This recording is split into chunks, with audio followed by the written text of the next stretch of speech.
Hi guys, I'm Saurav from Mechanical D. I'm here to talk about nucleic acids. So what are nucleic acids? The molecules that store information that are necessary for cellular growth and reproduction. Okay, now everybody knows the two types of nucleic acids. You might say DNA and RNA. That's correct. Now you might know the full form too. Deoxyribonucleic acid and ribonucleic acid. But do we know what they do? Their function, their structure, what they consist of, how they play a role in our body. So we'll see all that in the slide that I'm going to show you. So let's go to the slide now. Nucleic acids. Okay, so how did the name nucleic acid come about? A scientist called Friedrich Miescher isolated what he called nuclein from the nuclei of pulses. And this nuclein exhibited acidic properties. And so he named it nucleic acid. And this was done in the year 1869. Now, as I told you, there are two types of nucleic acid, DNA and RNA. That's deoxyribonucleic acid and ribonucleic acid. Now, the distribution of nucleic acid in the eukaryotic cell. Where is RNA found and where is DNA found? DNA is found in the nucleus and RNA is found throughout the cell. Nucleic acid structure. Nucleic acids are nothing but polynucleotides. What are polynucleotides? Just a combination of nucleotides.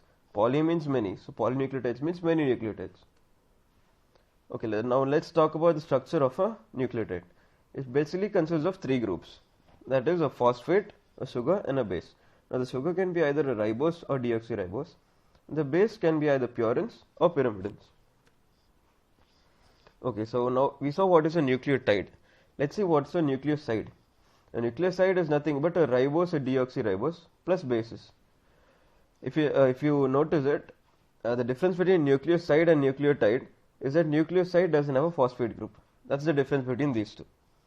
So the bases are covalently attached to the 1' position of a pentose sugar. And as you see here, you can notice a glycosidic bond here.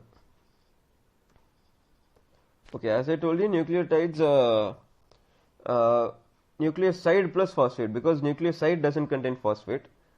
So nucleotides are nucleoside plus phosphate. Okay, and if you notice the difference here, you can also notice they have phosphodiester bonds. Deoxynucleotides are ones containing deoxyribose and ribonucleotides are ones containing ribose. Now what is a ribose? Ribose is a pentose. Pentose is nothing but 5 carbon molecules attached to an oxygen molecule. Okay, now can you spot the difference here? One is a ribose molecule and the other is a deoxyribose molecule. As the name tells you, deoxy means there is no oxygen.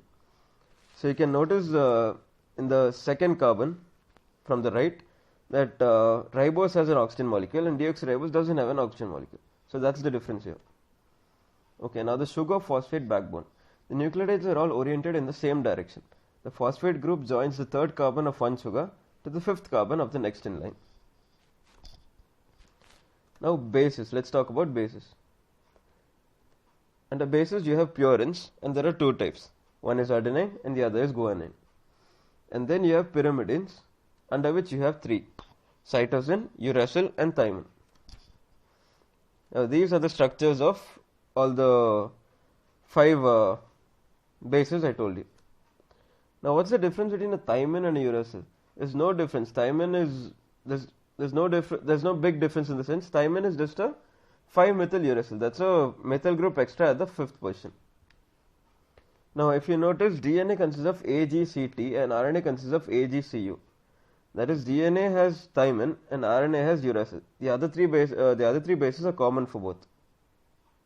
Adding in the bases are attached to the first carbon.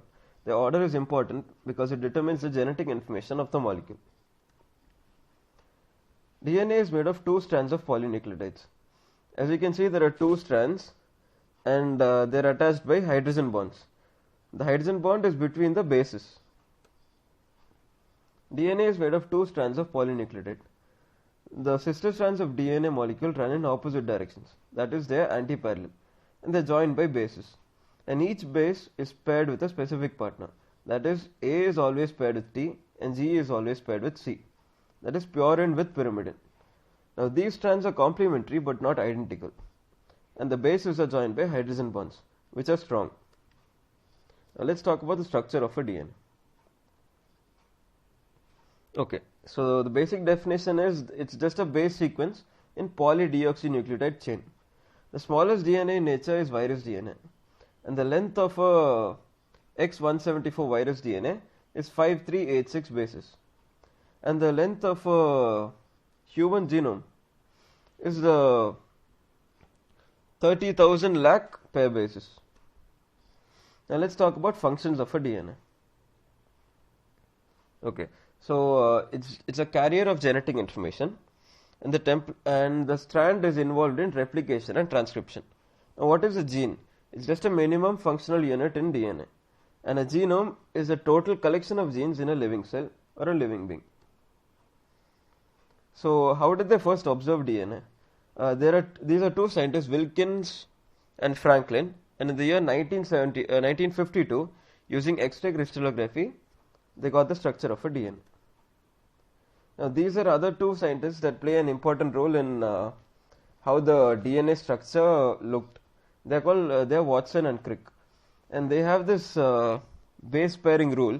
This is how they figured out how the DNA look. So, as you can see in the diagram, this is the base pairing, and this is the double helix structure they proposed. And in the picture, you can see both the scientists. That's Watson and Crick. Okay, now let's see how the DNA double helix looks like.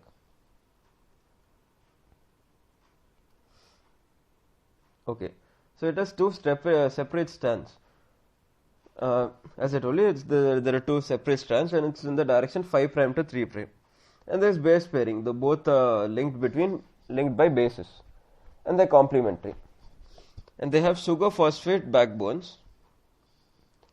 And this order 5' to 3' is very essential for replicating DNA and transcribing RNA. Now they also proposed the following things.